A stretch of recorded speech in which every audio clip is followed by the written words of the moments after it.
Hello everyone, welcome to Fly High. Fly High की इस video में हमने मध्यकालीन इतिहास के मुगल एम्पायर से बेस्ड 50 एमसीक्यू को कवर किया है, जो आपके एग्जाम पॉइंट ऑफ व्यू से बहुत इंपॉर्टेंट है। अगर ये वीडियोस पसंद आते हैं तो आप इसे लाइक करें, सब्सक्राइब करें और शेयर करें। Fly high group of institute ये हमारा यूट्यूब का चैनल है। तो आइए शुरू करते हैं। पहला क्वेश्चन है, इस महान मुगल बादशाह ने भारत में तंबाकू की पहचान कराई थी। ठीक है, तो देखिए जो जिसने तंबाकू की सबसे पहले पहचान जो कराई थी वो थे अकबर। ठीक है, और अकबर को सबसे पहले तंबाकू को लेके कौन आया था? तो ये लेके आए थे, सबसे पहले आए थे पुर्तगाली। ठीक है, तो उन्होंने उन्होंने ये लेके आया था तंबाकू वाला, तंबाकू का सिस्टम। और भारत में इसकी खेती जो है, देखिए पुर्तगाली तंबाकू को लेके तो आए, लेकिन भारत में जो इसकी खेती है ना तंबाकू की, ये शुरू हुआ अकबर के टाइम पे। तो राइट आंसर इसका होगा अकबर। तंबाकू जो है वो निकोटिया, निकोटिया एक पौधा होता है, निकोटिया टबैकम, टैबैकम। तो इस पौधे से प्राप्त होता है, और इसमें जो निकोटीन पाया जाता है ये हमारे तंत्रिका तंत्र को थोड़ा सा प्रभावित करता है, और दूसरा चीज ये हमारे ब्लड सर्कुलेशन को थोड़ा सा बढ़ाता है। ठीक है, ऐसा। और इसकी पत्तियों को सुखा कर क्या बनाया जाता है? तो तंबाकू बनाया जाता है। देखिए, अगर इसकी पत्तियों को सुखा कर ये टोबैको बनाया जाता है, तंबाकू बनाया जाता है। इसकी पत्तियों में एक वायरस होता है जिसका नाम है टीएमवी, टीएमवी वायरस। ठीक है, इसको अगर हम लिखें तो ये है tobacco, tobacco mosaic, mosaic virus. तो ये क्या काम करता है? अगर इसकी पत्तियों पे लग जाता है तो इसकी पत्तियों को सड़ा देता है, तो ये पत्ता खराब हो जाता है, इसका कोई काम यूज नहीं आ पाता। ऐसा। तंबाकू उत्पादन में विश्व में सबसे जो श्रेष्ठ पर है ना, वो है चाइना। सबसे ज्यादा तंबाकू कहाँ होता है? तो वो है तो चाइना। दूसरे नंबर पे जो है वो होता है भारत। ठीक है, दूसरे नंबर पे जो है वो होता है इंडिया। ऐसा, दूसरे नंबर पे जो है वो इंडिया है।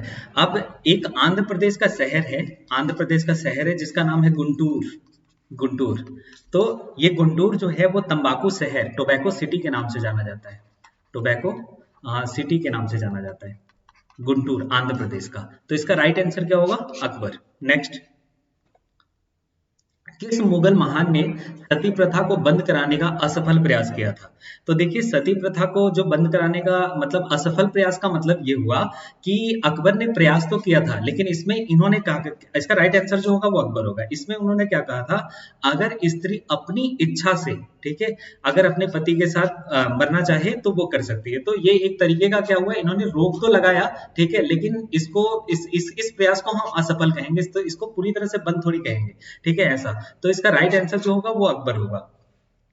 तो इसमें था क्या, इस ये स्थिति थी। ठीक है, बाद में अंग्रेजों के समय में क्या आया, एक गवर्नर आया जिनका नाम था Lord William Bentinck, Lord William Bentinck. ठीक है, इन ये आए, तो इन्होंने क्या काम किया, इन्होंने बंगाल, मुंबई और मद्रास, ठीक है, बंगाल, मुंबई और मद्रास, इस वाले इलाके में एक व्यक्ति थे भारत में, राजा राम मोहन राय, राजा राम मोहन राय। इनके प्रयास से इन्होंने क्या किया कि बंगाल, मुंबई और ये मद्रास, इस शहरों पे क्या किया गया, इसको सती प्रथा को अवैध घोषित कर दिया गया। ठीक है, तो ये राजा राम मोहन राय के प्रयास से हुआ था, और एक लॉर्ड विलियम बेंटिंग थे, उन्होंने किया था। ठीक है, दूसरी चीज क्या है कि ये जो राजा राम मोहन राय है ना, ये ब्रह्म समाज था। ठीक है, ब्रह्म समाज था। तो ब्रह्म समाज के क्या थे, ये संस्थापक थे। ठीक है, ऐसा। और ये एक पत्रिका लिखते थे जिसका नाम था कुमुदी, कुमुदी एक पत्रिका लिखते थे, महीने मंथ में आती थी, मंथली या ईयरली कुछ समथिंग ऐसे।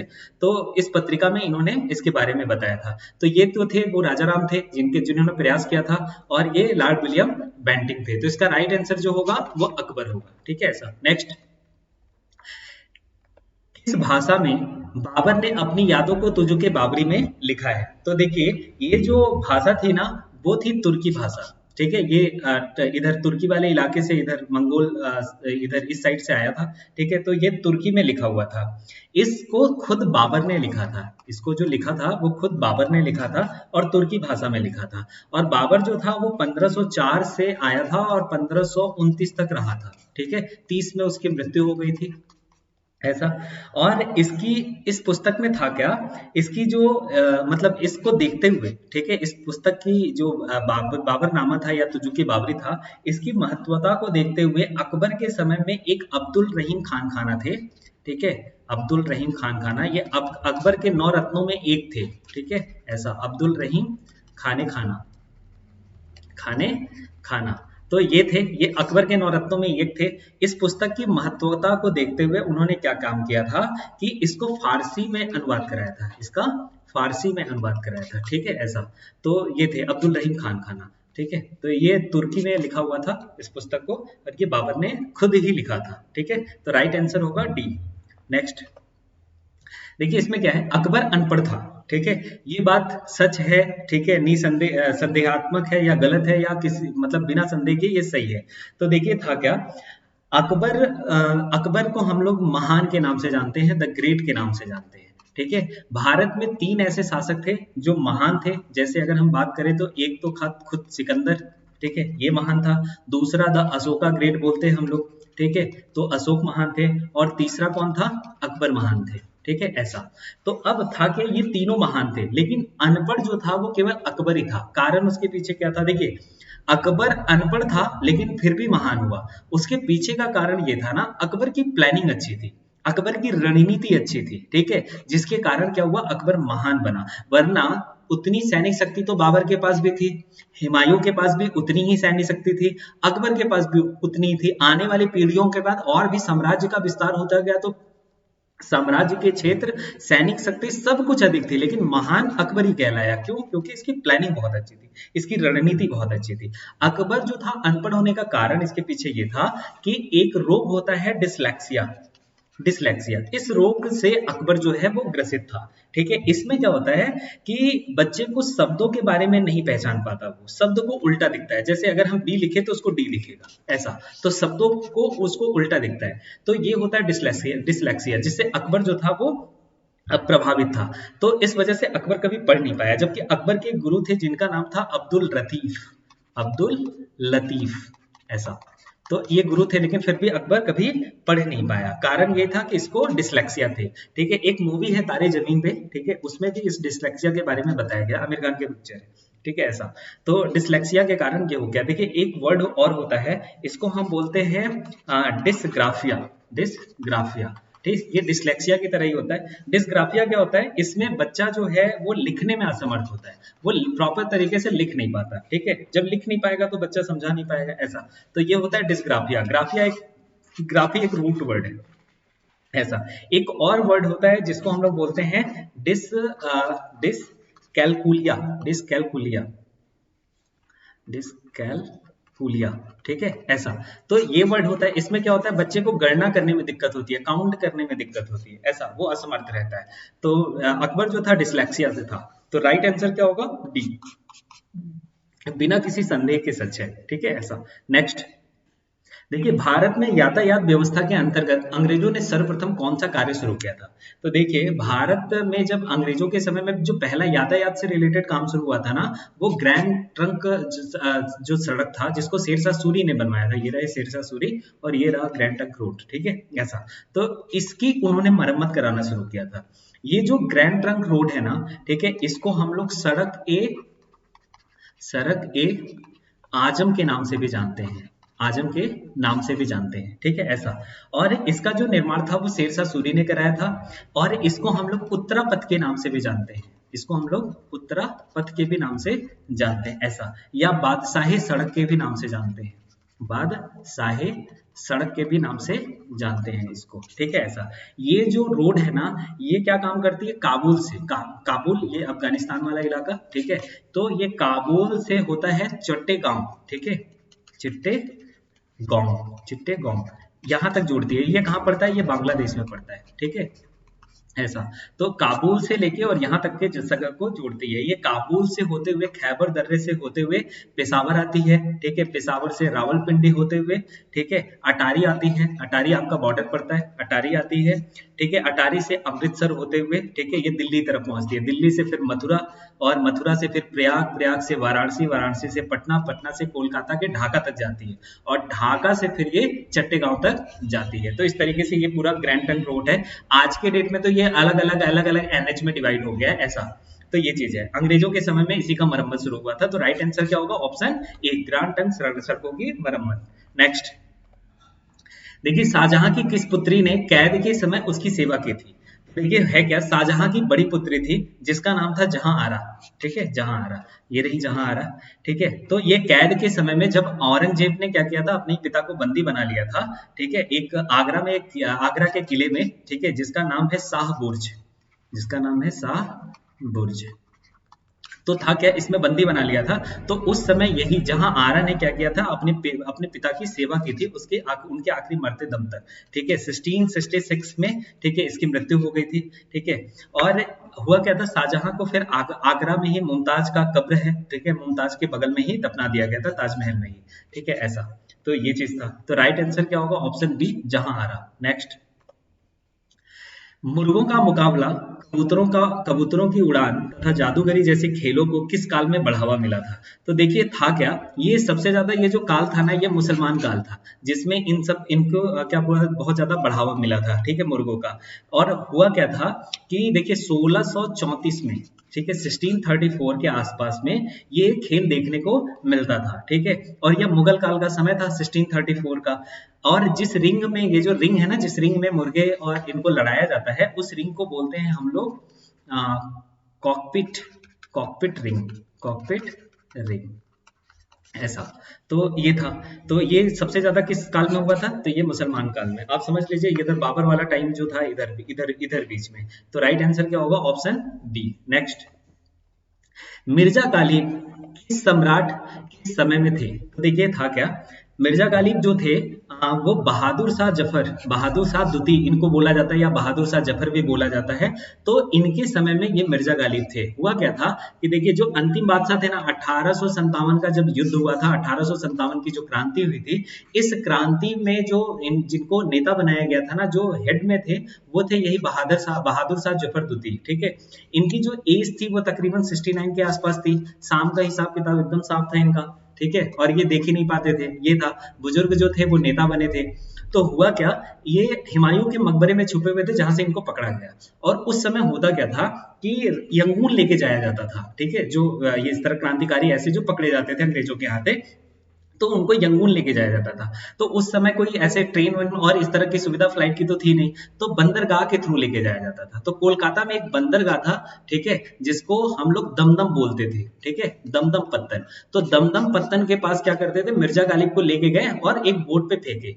तो जब बोट पे फेंके, तो उस समय एक अंग्रेजों का रंगरूट था, उसने क्या किया, बहादुर शाह जफर को, ठीक है, ये बहादुर शाह जफर जो थे वो शायरी किया करते थे, ऐसा। तो बहादुर शाह जफर को उन्हीं की अंदाज में बोला कि दमदमे में दम नहीं, अब खैर मांगो जान की, ए जफर अब घट चुकी शमशेर हिंदुस्तान की।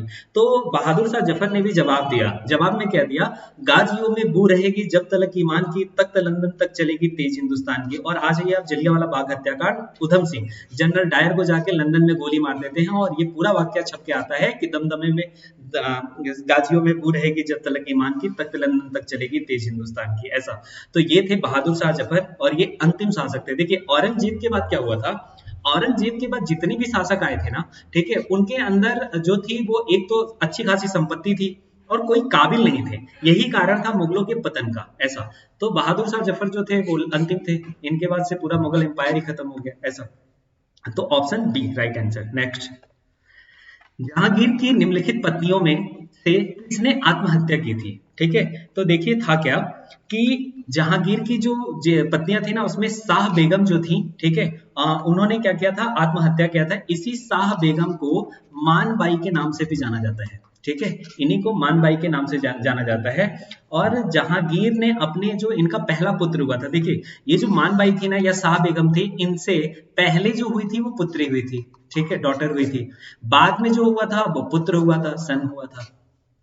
तो ये जहांगीर ने अपने पहले पुत्र मतलब पुत्र के जन्म पर इनको जो है वो ये इस नाम से पुकारा जाता था, ठीक है, वरना इनका नाम मानबाई था, इनको शाह बेगम के नाम से जाना जाता था।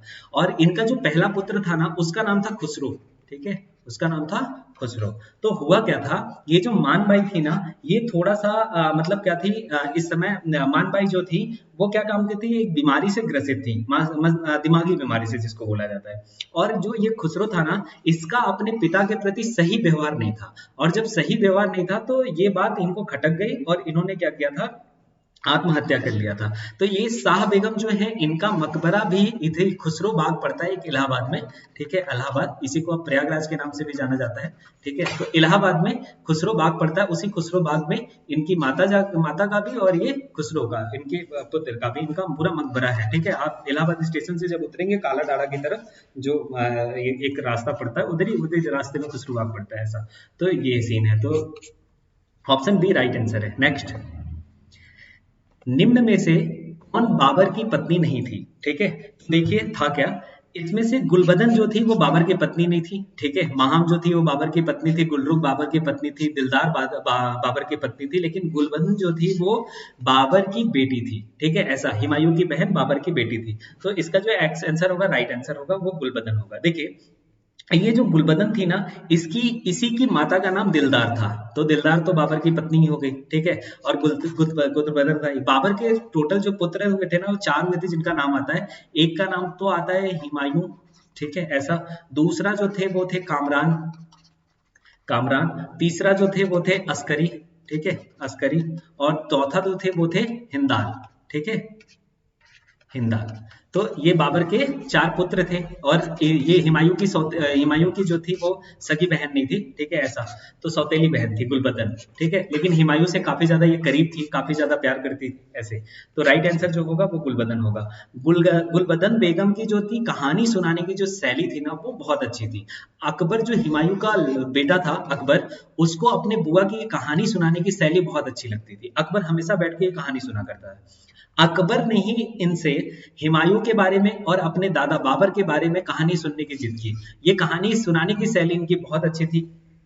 इसी शैली के अनुसार गुलबदन बेगम ने एक हुमायूं नामा लिखा है, हुमायूं नामा लिखा है, ठीक है। और ये हुमायूं नामा के 2 पार्ट है। जो पहला पार्ट है, ठीक है, उससे क्या होता है बाबर के बारे में पता लगता है, और जो दूसरा पार्ट था, ठीक है, उसमें हुमायूं के बारे में जानकारी मिलती है, ऐसा। तो राइट आंसर जो होगा वो गुलबदन होगा। नेक्स्ट, मुगल सम्राट जहांगीर किस रोग का मरीज था, ठीक है। तो देखिए मुगल सम्राट जो जहांगीर था ना वो पेप्टिक अल्सर से जो था वो ग्रसित था। ये पेप्टिक अल्सर क्या होता है, देखिएगा जो माउथ पे छाले होते हैं ना, अल्सर एग्जैक्टली उसी को बोला जाता है। यही छाले अगर अमाशय पे आ जाए, देखिए इस तरीके से, यही छाले अगर अमाशय की दीवारों पे आ जाए ज्यादा गर्मी और इसकी वजह से, ठीक है, तो इसी को हम लोग बोलते हैं पेप्टिक अल्सर, ठीक है। सही टाइम पे ना इलाज होने के कारण इसकी वजह से मृत्यु भी हो जाती है, ऐसा। तो पेप्टिक अल्सर राइट आंसर क्या होगा, पेप्टिक अल्सर। नेक्स्ट, मुगल राजवंश का अंतिम शासक कौन सा था, अभी अभी मैंने बताया बहादुर शाह जफर, इसी को बहादुर शाह द्वितीय भी बोलते थे, ठीक है, ऐसा। तो अंतिम शासक कौन थे, बहादुर शाह जफर, ठीक है, ऐसा। नेक्स्ट, वह प्रसिद्ध जैन आचार्य कौन थे जिनको अकबर ने बहुत सम्मानित किया था, ठीक है। तो देखिए अकबर ने एक वो थे जैन समर्थक थे, इनका नाम था हरि विजय सूरी, ठीक है, ऐसा। तो देखिए ये जो जैन के बारे में बताऊं, ठीक है, देखिए जो जैन आचार्य होते हैं ना, ये जो जैन शब्द की उत्पत्ति हुई है ना, ठीक है, वो जी से हुई है, वो जी से हुई है। और जी का मतलब होता था जीतना, जी का मतलब होता था जीतना, मतलब जो मन को जीत ले, ठीक है, और जो मन को जीत ले उन्हीं को जिनेंद्र कहते थे, ठीक है, जिनेंद्र, उन्हीं को जिनेंद्र कहा जाता था, और इसी जिनेंद्र से बना जैन, ठीक है, ऐसा। तो तो ये जैन थे, ठीक है, इन्हीं का अकबर जो थे बहुत समर्थन करते थे। ये जैन यात्रा है कुछ इस तरीके से निकाली जाती है, ठीक है। तो राइट आंसर क्या होगा, हरविजय सूरी। नेक्स्ट, ताजमहल की रूपरेखा किसके द्वारा बनाई गई थी। तो देखिए जो ताजमहल की रूपरेखा थी ना वो उस्ताद ईसा खां थे एक, ठीक है, उस्ताद ईसा खां, ये रहे उस्ताद ईसा खां। तो उन्होंने इसका जो था तैयार किया था। देखिए शाहजहां जो था ना वो 1631 के टाइम पे आगरा के किनारे आगरा जो है ये यमुना नदी के किनारे बहती है, इसी यमुना नदी के किनारे ताजमहल की नींव रखी थी, जो 1953 में बनकर तैयार हुआ था। इसको बनाने में कुल 22 साल लगे थे, टोटल 22 साल का डिफरेंस है, 22 साल लगे थे, ठीक है ऐसा। और ताजमहल का जो निर्माण था ना, ठीक है, वो जो इसको बनाया था, जो ईंटों से सजाया था, वो थे उस्ताद अहमद लाहौरी, इसमें ऑप्शन में नहीं है, ठीक है, उस्ताद अहमद लाहौरी, ठीक है, अहमद लाहौरी। तो इन्होंने इसको क्या किया था, वो बनाया था, ठीक है ऐसा। और ये जो शाहजहां था ना, ठीक है, इसके जो काल को ना ये शाहजहां ने बनवाया था ताजमहल, ठीक है, अपनी मुमताज पत्नी जो थी उनकी, ठीक है, उन पत्नी की याद में। और ये इनकी 7वीं पत्नी थी और 14वीं संतान को जन्म देते के टाइम पे इनकी मृत्यु हुई थी, ऐसा।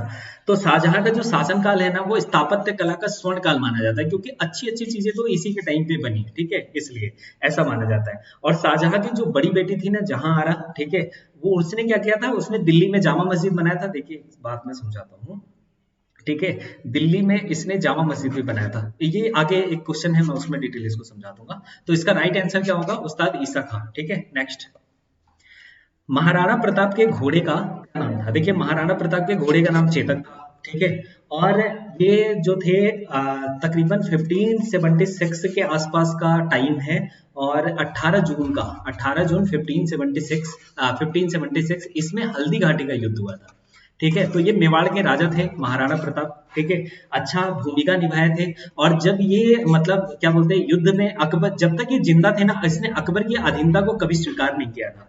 और हुआ क्या था, इनका जो घोड़ा घोड़ा था ना, वो इन्हीं की तरह पूरा अड़ियल था। और इसने क्या किया था कि जब महाराणा प्रताप अपने घोड़े से जब वहां से निकले ना, तो एक जो जगह पड़ता है 26 फुट का एक पुल था, 26 फुट का, ठीक है, एक पुल था, तालाब था। इसको इस घोड़े ने आसानी से पार कर गए थे और अंग्रेज इनको पकड़ नहीं, मतलब ये बाकी मुगलों की सेना इनको पकड़ नहीं पाई थी, ठीक है। तो ये जो घोड़ा था वो था चेतक। अक्सर जगह जगह पे ये घोड़े के साथ ही मिलते हैं, ठीक है, ये चेतक, ऐसा। देखिए 3 घोड़े आए थे टोटल, ठीक है, जिसमें से चेतक जो था काफी फुर्तीला था, इसलिए महाराणा प्रताप ने इसको अपना बनाया था, ठीक है, वजीर के तौर पे, ठीक है। नेक्स्ट, लाल किले को किसके द्वारा बनाया गया था, ठीक है। देखिए जो लाल किला था ना, ठीक है, वो शाहजहां के द्वारा बनाया गया था। मैंने अभी बताया शाहजहां को स्वर्ण का स्थापत्य कला का स्वर्ण काल माना जाता था। और शाहजहां ने क्या किया था, अपनी राजधानी आगरा से, ठीक है, आगरा से ये अपनी राजधानी दिल्ली लाना चाहते थे। और जब दिल्ली लाना चाहते थे तो इन्होंने क्या किया कि यहीं पर एक जगह बसाया, ठीक है, एक जगह का निर्माण किया गया था जिसका नाम था जहानाबाद, ठीक है। और यही जहानाबाद आज के डेट में आप दिल्ली के नाम से जानते हैं। इसने इस जगह को बसाया जहानाबाद, और यहीं पे एक नींव रखी गई थी जिसको बोलते हैं आज के डेट में लाल किला, ठीक है। शाहजहां को लाल रंग काफी ज्यादा पसंद था, ठीक है, और इसीलिए इसको बनाने के लिए उसने लाल पत्थर का चुनाव किया था, ठीक है। इस किले का जो नक्शा था इस किले का जो नक्शा था उसको भी उस्ताद अहमद लाहौरी ने ही बनाया था, ठीक है। और 1632 में, देखिए मेरी बात ध्यान से समझिए, 1632 के टाइम पे क्या हुआ, ताजमहल बनना शुरू हुआ 1632 में। और 22 साल लगे थे इसको बनने में, ताजमहल को टोटल। और इधर क्या हुआ था, 1632 में ये स्टार्ट हुआ और 1638 में, मतलब अभी ताजमहल बन के कंप्लीट भी नहीं हुआ था, उसी बीच में शाहजहां ने अपनी राजधानी को दिल्ली हस्तांतरित करने की बात सूझी। और उन्होंने 1638 ईस्वी में इधर दिल्ली में, इधर आगरा में ताजमहल बन ही रहा है और इधर दिल्ली में लाल किले का निर्माण एक साथ ही शुरू करवा दिया था, ऐसा, ठीक है, ऐसा। तो राइट आंसर क्या होगा, शाहजहां। नेक्स्ट, ताजमहल को संगमरमर में स्वप्न कहा जाता है, तो किस इमारत को पत्थर में स्वप्न कहा जाता है। तो देखिए ये है पंचमहल, ठीक है। और पंचमहल को जो है, ये पंचमहल है कहाँ, तो ये फतेहपुर सीकरी पड़ता है एक जगह, ठीक है, फतेहपुर सीकरी। तो इसी जगह पर क्या बनाया गया है, ये जो पंचमहल है 5 बिल्डिंगों का है, 1 2 3 4 5। और इसको हवा महल भी कहते थे, क्योंकि जो बादशाह थे वो शाम को यहाँ पे बैठ के क्या करते थे, हवाएं लेते थे, तो ऐसा इसको हवा महल भी बोलते हैं। तो ये पंचमहल जो था वो ये थे। ये इसको बनाया कौन था पंचमहल को, तो अकबर ने, ठीक है। तो राइट आंसर कौन कौन सा होगा, ऑप्शन बी, पंचमहल। नेक्स्ट, वह इमारत जहां हुमायूं का पुस्तकालय था और उसका क्या नाम था। देखिए जो हुमायूं का पुस्तकालय था ना, उसका नाम दीनपना था, ठीक है। और यहीं से गिरकर, ये रहा दीनपना की सीढ़ियां, यहीं से फिसल कर हुमायूं गिरे थे और फिर इसके बाद से मृत्यु हो गई उनकी। तो ये दीनपना था, ठीक है। तो राइट आंसर कौन सा होगा, ऑप्शन ए। नेक्स्ट, इस मुगल बादशाह को उसकी प्रजा शाही वेश में फकीर कहती थी, ठीक है। देखिए ये जो मुगल बादशाह थे औरंगजेब, ठीक है, ये काफी क्रूर, पीर मतलब होता है कष्ट, ठीक है ऐसा। तो ये काफी क्रूर साहस थे, ठीक है। ये धर्म के प्रति काफी ज्यादा कट्टर था औरंगजेब, ठीक है। और यही कारण था कि इसको शाही वेश में इनकी जो प्रजा थी वो क्या कहती थी, ठीक है, तो ये फकीर कहती थी शाही वेश में, ठीक है ऐसा। तो राइट आंसर कौन सा होगा? Option D. नेक्स्ट, अंतिम रूप से जजिया कर समाप्त करने वाला मुगल बादशाह कौन था? ठीक है, तो देखिए हुआ क्या था, भारत में जो पहला मुस्लिम आक्रमण हुआ था ना, वो 712 के आसपास हुआ था। किया कौन था? मोहम्मद बिन कासिम, ठीक है, मोहम्मद बिन कासिम इसने किया था। और ये सिंध वाले प्रांत में किया था। इसके बाद 713 के आसपास इसने मुल्तान वाले पार्ट को भी जीत लिया, मुल्तान वाले पार्ट पे भी जीत लिया। लेकिन मोहम्मद बिन कासिम जो था ना, वो कभी यहाँ रहा नहीं, लेकिन उसने इस साम्राज्य को विजिट तो कर लिया, ठीक है। और जब यहाँ से इसके बाद ये लौट गया, लेकिन लौटने से पहले यहाँ पे उसने एक टैक्स लगा दिया। इसी टैक्स को बोलते थे, क्या था? जजिया कर, ठीक है। इसी टैक्स को बोलते थे हम लोग जजिया टैक्स, ठीक है। और ये जो जजिया टैक्स था ना, वो स्टार्टिंग में इनसे जो वंचित थे वो कौन थे? जितने भी विकलांग थे ना, ठीक है, वो वंचित थे इससे। बच्चे जो थे, चाइल्ड जो थे, वो वंचित थे। जो बूढ़े थे, ओल्डर थे, ठीक है, वो वंचित थे। प्लस जो ब्राह्मण थे, ठीक है, वो वंचित थे। इसके बाद जो महिलाएं थी वो वंचित थी, क्योंकि इनके पास कोई आय तो था नहीं। तो इतने लोग क्या थे? ये वंचित थे। इन पे जजिया कर इसने नहीं लगाया, लेकिन जो कामकाजी जो लोग थे उन पर इसने जजिया कर लगा दिया, ठीक है ऐसा।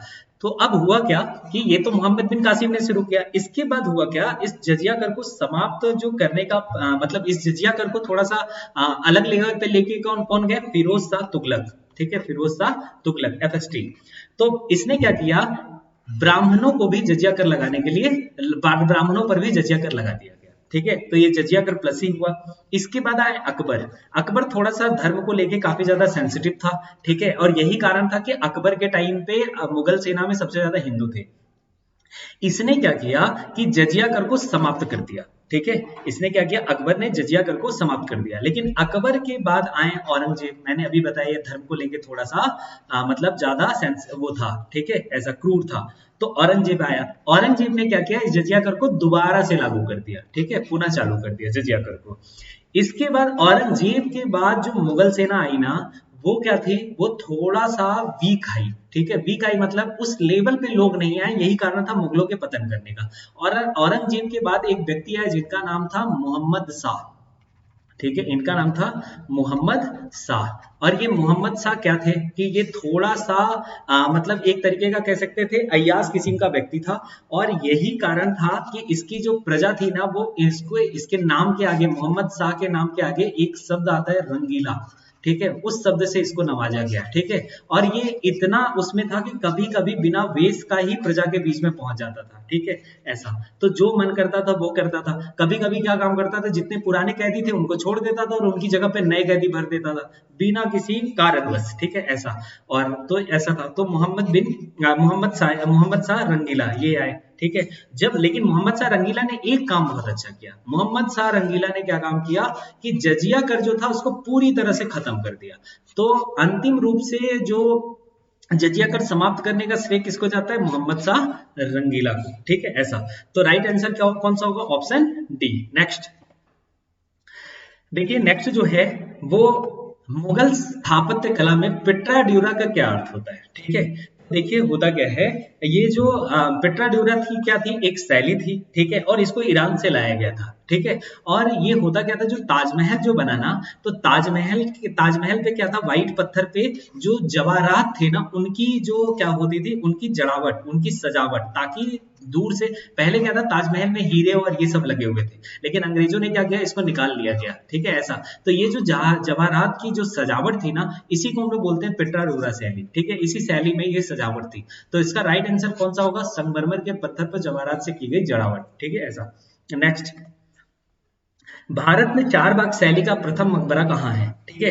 देखिए ये जो चार बाग शैली होती थी ना, आप जहां जहां पे भी किसी स्टेशन के बाहर निकलेंगे, आप लखनऊ चले जाइए, चार बाग स्टेशन आपको मिलेगा, आप दिल्ली के साइड इधर, तो जितना भी ये मुगलों का जहां जहां पे रहा है ना, तो ये चार बाग शैली को थोड़ा सा ज्यादा लिया है। चार बाग शैली होता क्या है देखिएगा, ये होता क्या था, मतलब अलग अलग तरह के जो फूल होते थे, अलग अलग फूलों के किस्मों को क्या किया जाता था, गार्डन की तरह सजाया जाता था। ठीक है, ऐसे झरने लगाए जाते थे इसमें, ताकि जब शाम को टहला जाए तो फूलों की खुशबू आए।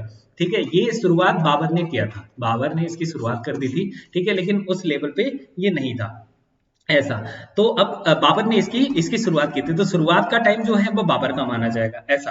ठीक है, इसमें तो बाकी जो इसमें इसकी सबसे अच्छी जो बनावट देखने को मिलती है वो उस समय में हुमायूं के मकबरे में देखने को मिलती है। दिल्ली में है ये हुमायूं का मकबरा, वहां पे ये देखने को मिलता है। अगर आधुनिक में अगर आपको देखना है तो राष्ट्रपति भवन को देख लीजिए आप।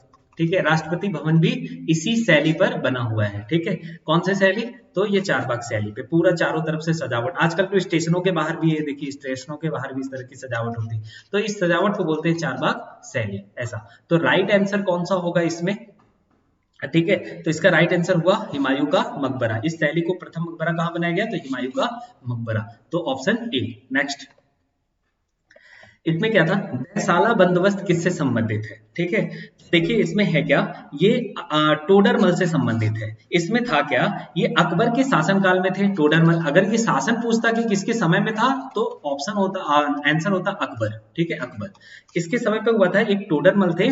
ठीक है, और ये टोडरमल ने क्या किया था कि जितने भी भूमि इसके क्षेत्र में आते, अकबर के क्षेत्र में आते, उन सबका नाप किया था। ठीक है, और नाप करने के बाद ये कहा था कि इस भूमि पर जितनी उपज होती है, ठीक है, जिसकी जितनी भूमि है उस पर जितनी उपज होती है, जमीन पे नहीं उपज पे, तो जितनी उपज होती है उसका 1/3 भाग लगान के रूप में निश्चित किया गया। और ये निश्चित किया कितने साल के लिए किया गया, तो 10 ईयर के लिए किया गया। ठीक है, ऐसा। और इसी ये सबसे पहले लागू कहाँ हुआ था, तो ये लागू हुआ था गुजरात वाले इलाके में। ठीक है, क्योंकि अकबर के टाइम पे सबसे ज्यादा जो संबंध बहुत अच्छे थे। ठीक है, वो गुजरात वाला इस इलाका जो था ये इधर की थी। आप जोधाबाई को देख लीजिए, वो भी तो इधर की थी ऐसा। तो राइट आंसर कौन सा होगा, टोडरमल ने किया था बैसाला बंदोबस्त। ठीक है, ऐसा। और किसके शासनकाल में किया था, तो अकबर। ठीक है, राइट आंसर कौन सा होगा, Todarmal, option C. Next, Akbar ने किसे कंठा भरणवाड़ी विलास की उपाधि दी थी, कंठ भरवाड़ी विलास की उपाधि दी थी। ठीक है, तो ये जो थे वो थे तानसेन। ठीक है, और देखिए तानसेन, इनके बारे में कहा जाता था कि जब ये गाते थे ना तो बुझा हुआ जो दिया होता था ना वो भी जल उठता था ऐसा। और ये अकबर के 9 रत्नों में एक थे तानसेन। इनका जो जन्म था वो ग्वालियर में हुआ था। ठीक है, इनका जो जन्म था वो ग्वालियर में हुआ था। इनके जो गुरु थे उनका नाम था हरिदास। ठीक है, हरिदास, तानसेन के। और तानसेन के बचपन का नाम था रामतनु। ये न जाने कितनी बार एग्जाम के टाइम पे क्वेश्चन आया है। तानसेन के बचपन का नाम रामतनु था। ठीक है, और इन्हीं तानसेन को संगीत का जनक माना जाता है। ठीक है, ऐसा। और अकबर ने क्या किया था, इनको मियाँ की उपाधि भी दी थी। ठीक है, मियाँ की उपाधि भी इन्हीं को मिला था, तानसेन को ही। ठीक है, और ये अकबर के 9 रत्नों में एक थे। तो राइट आंसर कौन सा होगा, ऑप्शन बी। नेक्स्ट, 1526 ईस्वी में बाबर ने किस वंश के शासक को परास्त कर मुगल साम्राज्य की नींव डाली थी। ठीक है, तो देखिए था क्या कि इस समय 1526 के टाइम पे क्या हुआ था ना, ये जो पानीपत का युद्ध हुआ था। ठीक है, ऐसा। और ये जो पानीपत का जो युद्ध हुआ था ना उसमें ये लोधी वंश थे। ठीक है, इब्राहिम लोधी। और इन्हीं को परास्त करके क्या हुआ था, अकबर ने क्या काम किया था, बाबर ने क्या काम किया था, मुगल साम्राज्य की नींव रखी थी। ठीक है, तो लोधी वंश थे। इन्हीं लोधी वंश का जो साथ दिए थे वो थे महाराणा सांगा। महाराणा सांगा ने भी कहा था कि आओ इसे इब्राहिम लोधी जो थे इनके चाचा थे, जिसने बाबर को क्या किया था, आमंत्रित किया था। ठीक है, क्योंकि लोधी वंश दिल्ली में सही नहीं चल रहा था। और बाबर का साथ देने के लिए महाराणा सांगा ने भी क्या किया था, वादा किया था। लेकिन महाराणा सांगा ने भी इनका साथ, आज जब ये बाबर आया तो महाराणा सांगा ने भी इसका साथ नहीं दिया था। ठीक है, ऐसा। तो आने के बाद राणा सांगा से भी युद्ध होता है ऐसा। तो जो राइट आंसर होगा वो लोधी वंश है। ठीक है, नेक्स्ट, पानीपत की दूसरी लड़ाई निम्न में से किसके बीच में हुई थी। देखिए, जो पानीपत की दूसरी लड़ाई थी ना वो अकबर और हेमू के बीच में। पहली जो पानीपत का युद्ध हुआ था ना उससे तो मुगल एम्पायर की नींव पड़ी थी। ठीक है, और यही पानीपत अब दूसरे युद्ध का गवाह बना था। ठीक है, जो अकबर और हेमू के बीच में हुआ था। एक समय ऐसा आया था कि जहां लगा था कि मुगल साम्राज्य जो था वो पूरी तरह से अब पतन की तरफ चला जाएगा, लेकिन इस पानीपत के दूसरे युद्ध ने फिर से मुगलों का द्वार खोल दिया था। अकबर विजयी हुआ। ठीक है, और हेमू जो थे वो परास्त हुए। ठीक है, ऐसा। तो राइट आंसर कौन सा होगा, ऑप्शन ए। नेक्स्ट, इसके समय में, सॉरी, रामचरितमानस के लेखक तुलसीदास किसके शासनकाल से संबंधित थे? ठीक है, तो देखिए रामचरितमानस के जो तुलसीदास थे ना, ठीक है, ये जो है वो अकबर के शासनकाल से संबंधित थे। अकबर के समय में तुलसीदास का जो जन्म था वो 1532 के आसपास के हुआ था, और ये जिस भाषा में वो लिखा करते थे वो ब्रज भाषा थी और अवधी भाषा थी। ठीक है, अवधी भाषा में ये अपनी रचनाएं को लिखा करते थे। ठीक है, और रामचरितमानस इनकी रचना है, जैसे विनय पत्रिका इनकी रचना है। ठीक है, विनय पत्रिका इनकी रचना है, ऐसा। जानकी मंडल इनकी रचना है, जानकी मंडल इनकी रचना है, इस तरीके से। तो ये अपनी रचनाएं ऐसे लिखते थे। तो रामचरितमानस के टाइम भी अकबर का शासनकाल था। ठीक है, तो तुलसीदास यहीं थे। ठीक है, ऐसा। नेक्स्ट, इसके समय में मलिक मोहम्मद जायसी ने पद्मावत की रचना की थी। ठीक है, ऐसा। देखिए मलिक मोहम्मद जायसी ने जो थी वो शेर शाह के समय में क्या किया था, पद्मावत की रचना की थी। देखिए पद्मावत जो एक मूवी भी है, मैं इसके बारे में बताता हूँ। एक था अलाउद्दीन खिलजी। ठीक है, अलाउद्दीन खिलजी। ठीक है, खिलजी वंश का ये था, दिल्ली सल्तनत का ये टाइम है। ठीक है, तो अलाउद्दीन खिलजी जो था ना, इसी के शासनकाल में हुआ था ये घटना। अलाउद्दीन एक चित्तौड़ के जो राजा थे जिनका नाम था रतन सिंह। ठीक है, इसी रतन सिंह के राज्य में एक व्यक्ति रहा करता था जिसका नाम था राघव चेतन। ठीक है, राघव चेतन। तो ये क्या था, जो रतन सिंह थे इनकी जो पत्नी थी, ठीक है, जिनका नाम था पद्मावत। ठीक है, जिनके नाम था पद्मावत। तो हुआ क्या था, ये पद्मावत की सुंदरता के पीछे ये राघव चेतन जो थे वो छुप छुप के ये सारी चीजें देखा करते थे। तो राघव चेतन को क्या कर दिया गया था, दरबार से हटा दिया गया था, और यही राघव चेतन दिल्ली गए और अलाउद्दीन से मिले, और अलाउद्दीन को पद्मावत के बारे में, पद्मावत की खूबसूरती के बारे में अलाउद्दीन को सबसे पहली बार राघव चेतन ने ही बताया था। और इसके बाद अलाउद्दीन का जो मतलब ये था मूव था, ठीक है, वो चित्तौड़ की तरफ आया। रतन सिंह को मार दिया गया। ठीक है, जैसे ही रतन सिंह मरते हैं वैसे ही पद्मावती ने क्या कर दिया, जौहर प्रथा अपनाई, और जौहर प्रथा में जितनी प्रजा की महिलाएं थी वो सबने एक आग में कूदकर अपनी जान दे दी। ठीक है, तो ये जो कहानी का पूरा विवरण है, ये कहानी का पूरा विवरण शेर शाह के टाइम पे लिखा गया था। ठीक है, तो ऑप्शन बी राइट आंसर होगा। नेक्स्ट, इस मुगल बादशाह ने 2 बार शासन किया। ठीक है, देखिए वो बादशाह कौन था, हुमायूं। ठीक है, हुमायूं ने 2 बार शासन किया। 2 बार शासन करने का मतलब बाबर के बाद उत्तराधिकारी में कौन आया, हुमायूं। ठीक है, और हुमायूं के टाइम पे हुआ क्या कि एक था शेर शाह सूरी। ठीक है, एक थे शेर शाह सूरी। इसने क्या किया था कि एक बिलग्राम का युद्ध हुआ था, उस बिलग्राम के युद्ध में हुमायूं को पराजित कर दिया, और हुमायूं को भारत से, मतलब यहाँ से बाहर, दिल्ली से बाहर भगा दिया गया। उस टाइम तक, ठीक है, शेर शाह सूरी का शासन रहा। इसके बाद एक दौर आया जब हुमायूं ने दोबारा शेर शाह सूरी को पराजित किया। ठीक है, और शेर शाह सूरी को पराजित करने के बाद दोबारा मुगल सल्तनत की नींव रखी, कहाँ, दिल्ली में। तो एक हुमायूं थे जिसने 2 बार शासन किया था। राइट आंसर होगा ऑप्शन बी। नेक्स्ट, भारत में बीबी का मकबरा स्थित है। ठीक है, देखिए भारत में जो बीबी का मकबरा है ना वो औरंगाबाद में स्थित है। ठीक है, और ये औरंगाबाद जो है वो महाराष्ट्र में पड़ता है। ठीक है, महाराष्ट्र में पड़ता है। ठीक है, और हुआ क्या था, मुगलों की जो 6वीं पीढ़ी के बादशाह थे जिनका नाम था औरंगजेब। ठीक है, औरंगजेब। तो इनके जो सबसे बड़े बेटे थे इनका नाम था आजम शाह, आजम शाह। ठीक है, तो ये जो बड़े बेटे थे ये 1651 ईस्वी में अपनी माता की याद में इन्होंने क्या किया था, जिनकी माता का नाम था रबिया उद दुर्रानी। ठीक है, इनकी माता का नाम था रबिया उद दुर्रानी। ठीक है, तो इनकी याद में, ठीक है, इनका जो एग्जैक्टली नाम था वो था दिलरास बानो। ठीक है, दिलरास बानो, ऐसा। ठीक है, ऐसा। तो इनकी याद में, ठीक है, ये मकबरा बनाया था, है ना, ऐसा। तो इनके श्रद्धांजलि के रूप में, ठीक है, रबिया उद दुर्रानी का मकबरा भी बोला जाता है, या इसको दिलरास बानो का मकबरा भी बोला जाता है, या बीबी का मकबरा भी बोला जाता है।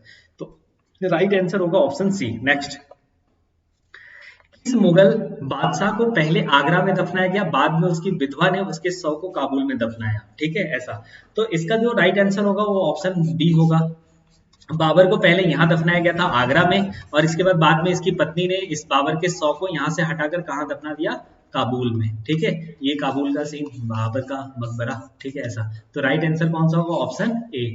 नेक्स्ट, इस युद्ध को जीतने के बाद शेर शाह ने दिल्ली में अफगान सत्ता की स्थापना की थी। तो अभी अभी मैंने बताया कौन सा युद्ध था, तो बिलग्राम का युद्ध था, ठीक है। और ये लड़ा कब गया था, ये लड़ा गया था 1540 में, ठीक है। शेर शाह सूरी और हुमायूं के बीच में हुआ था, ठीक है। सूरी और हुमायूं के बीच में हुआ था, हुमायूं के बीच में हुआ था, जिसमें सूरी विजयी रहा और हुमायूं को दिल्ली छोड़कर भागना पड़ा था, ठीक है। और ऐसा था, तब तक ये बाहर चला गया, तब तक ये सूरी जो थे उनका शासन था। बाद में हुमायूं जो आएंगे वो सूरी को पराजित करेंगे और फिर से, ये अभी मैंने पिछले बताया। तो राइट आंसर क्या होगा, ऑप्शन ए। नेक्स्ट, शाहजहां ने किस शहर में मोती मस्जिद बनवाई थी, ठीक है। तो देखिए शाहजहां ने क्या किया, अब मेरी बात समझिएगा।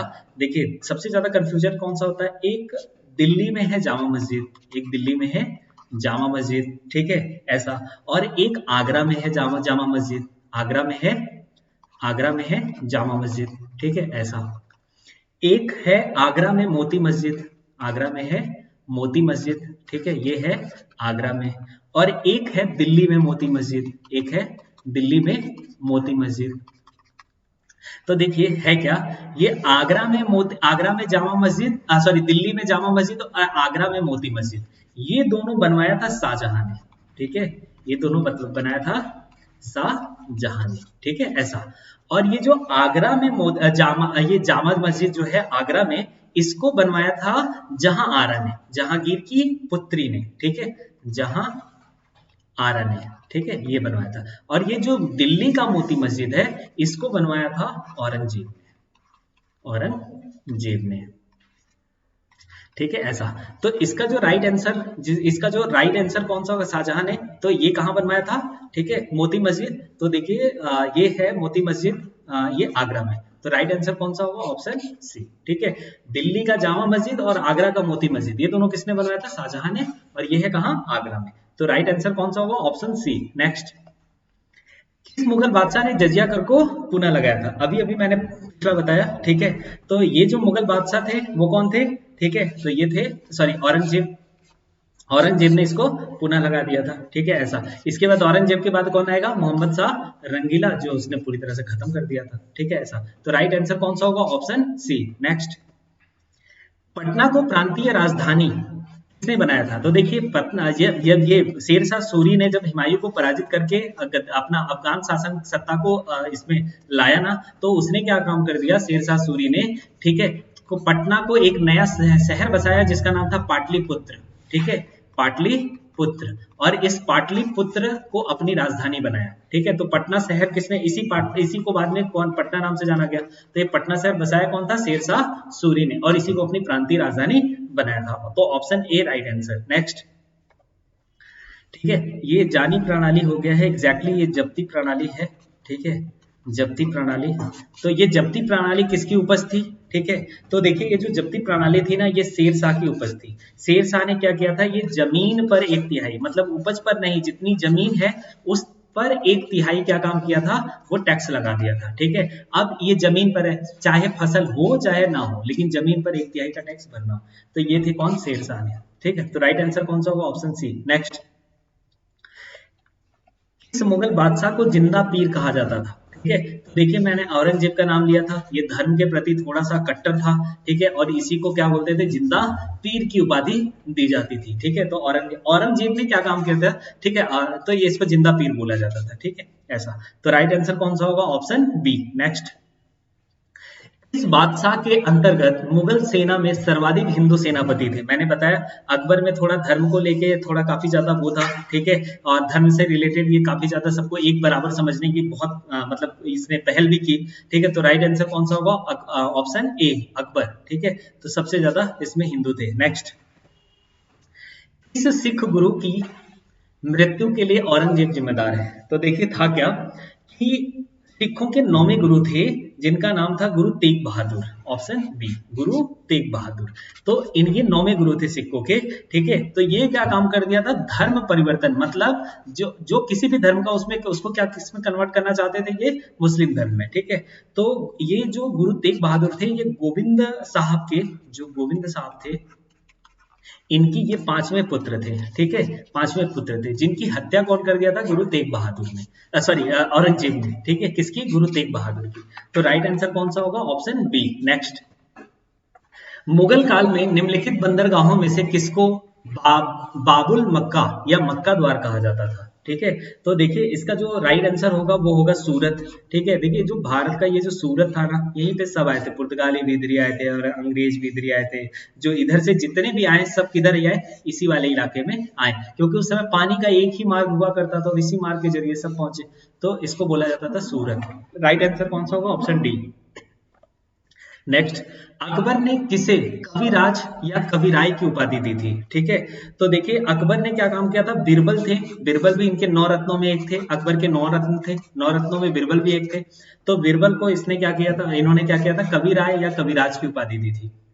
नेक्स्ट देखिए इसमें है, मैंने अपना राज्य अपनी प्यारी बेगम के हाथों में एक प्याला शराब और एक प्याला शोरबे के लिए बेच दिया। ठीक है, ये किसने कहा था? तो देखिए ये थे जहांगीर, जहांगीर ने इस बात को कहा था। ठीक है, ऐसा। और उस समय क्या देखिए अकबर के सबसे बड़े पुत्र थे, जहांगीर कौन था? अकबर का सबसे बड़ा पुत्र था, इन्हीं का नाम था सलीम। आपने सलीम और अनारकली की कहानी सुनी होगी। ठीक है, इन्हीं सलीम को बाद में जहांगीर के नाम से बोला गया। ठीक है, ऐसा। और इनका जो शासन काल था ना, वो 1605 से लेके 1627 तक था। इनकी जो पत्नी थी, इनका नाम था नूरजहां, नूर जहां। और इन्होंने ये इसका राजनीति में, नूर जहां का राजनीति में प्रभाव बहुत ज्यादा था, मतलब नूर जहां जो कहती थी वही जहांगीर करते थे, इसी पे ये उगती थी। तो option A right answer.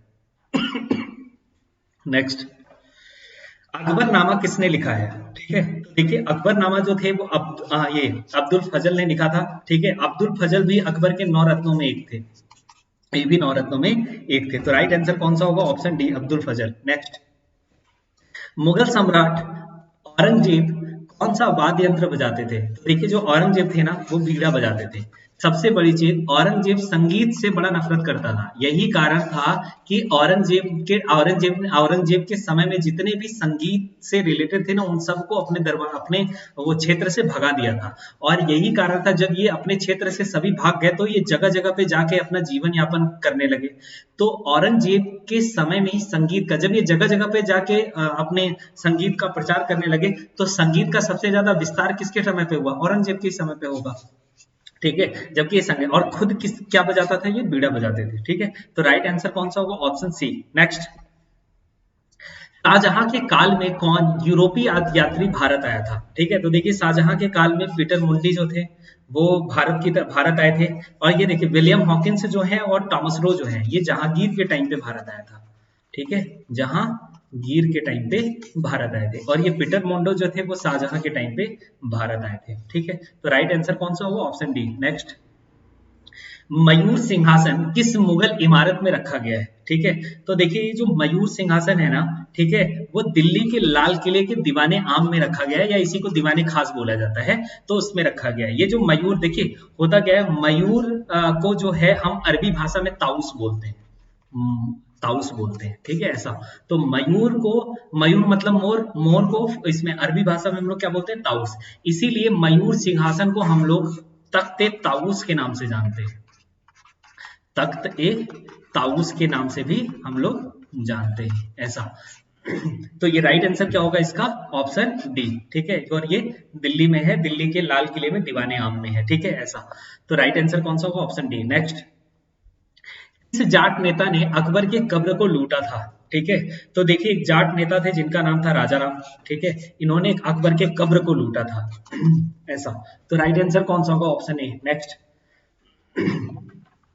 Amritsar में स्वर्ण मंदिर के निर्माण के लिए भूमि प्रदान करने वाला मुगल सम्राट कौन सा था?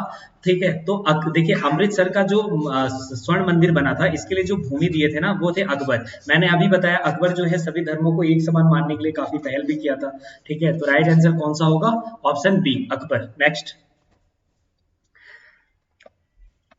गीता का फारसी में अनुवाद किसने कराया था? ठीक है, तो देखिए जो गीता का फारसी में अनुवाद था ना, वो दारा सिकों ने कराए थे, औरंगजेब के भाई थे। ठीक है, और ये पढ़ाई में थोड़ा सा मतलब काफी किताब उताब पढ़ने में काफी ज्यादा एक्टिव थे।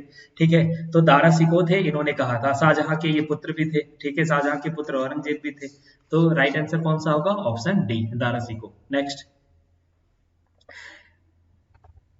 निम्न में से किसको अपने समकालीन मुगल बादशाह के साथ मिलान गलत हुआ है। तो देखिए इसमें से किसका, राणा सांगा और बाबर, पृथ्वीराज चौहान, अकबर, जौहर सिंह और शाहजहां, जसवंत सिंह और औरंगजेब, किसके साथ मिलान गलत हुआ है?